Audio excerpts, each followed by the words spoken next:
Myself Ashagila Devi, Assistant Professor in Rohini College of Engineering and Technology. Today we are going to discuss about the subject CS 8792 Cryptography and Network Security. In this subject under Unit 5, we are going to discuss about the topic IP security. What is the outcome of learning this particular module is, on successful completion of this module, the student should be able to summarize the concept of IP security. So in this, first we are going to discuss about the basics of IP security. So general IP security mechanism provides two things mainly, that is authentication and confidentiality. So what is authentication? Authentication means it is an assurance that communicating entity is the one of the correct entity, that is it is the one claimed. So what is meant by confidentiality is it is the protection of data from the unauthorized disclosure, and it also provides key management. So what another one main functionality of IP security is it is applicable to use over LANs, and we can use it across public and private WANs and for the internet. So we can use the IP security for LAN, WAN as well as public and private networks and internet. So in this diagram, normally if you are using communicating packets, means in the packet we have IP payload and IP header.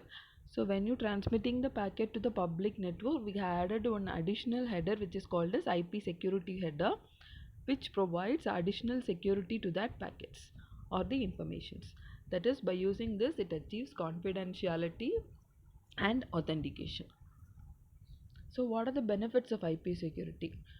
So what are the main benefit is, in a firewall or a router, it provides a strong security to all the traffic crossing the perimeter, and it gives a better resistance to bypass. Actually it's below the transport layer, so hence it is transferred to every application, so it can be transferred to the end user also. It can provide security for the individual users if they decide, and it additionally perform routing applications also.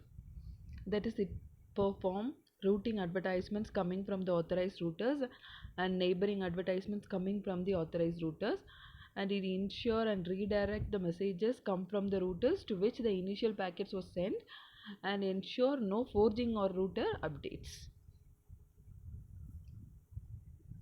Next we are going to discuss about the IP security services.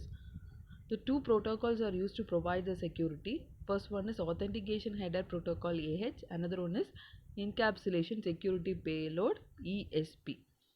So what are the services provided this IP security is, or by using these two protocols, are access control, connectionless integrity it provides, and it provides the data origin authentication, and also it supports rejection of replayed packets, and it gives confidentiality to the information, and it limits the packet traffic flow confidentiality. And next we are going to discuss about security associations. A one-way relationship between the sender and the receiver that affords security to traffic flow is defined by three parameters.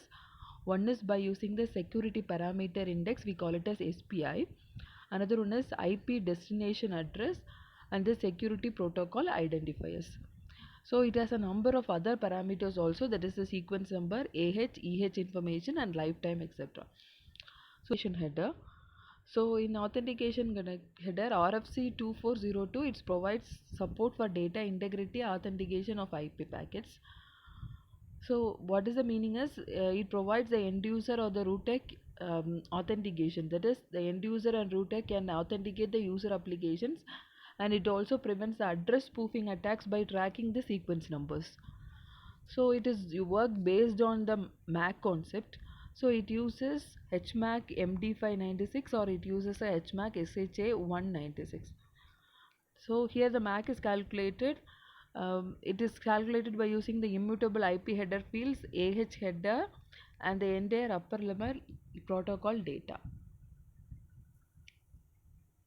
So this is a diagram of authentication header, which contains the next header field, payload length, and reserved for future use, and the security parameter index, sequence number, and the authentication data.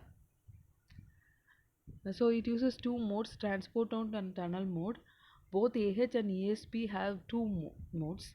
Transport mode is used for encryption and optionally authenticate the IP data. And the tunnel mode encrypts the entire IP packets, and it can add new header for the next hop, and it is very good for VPN. So these are all the concept behind authentication header, security associations, and IP security services. Thank you.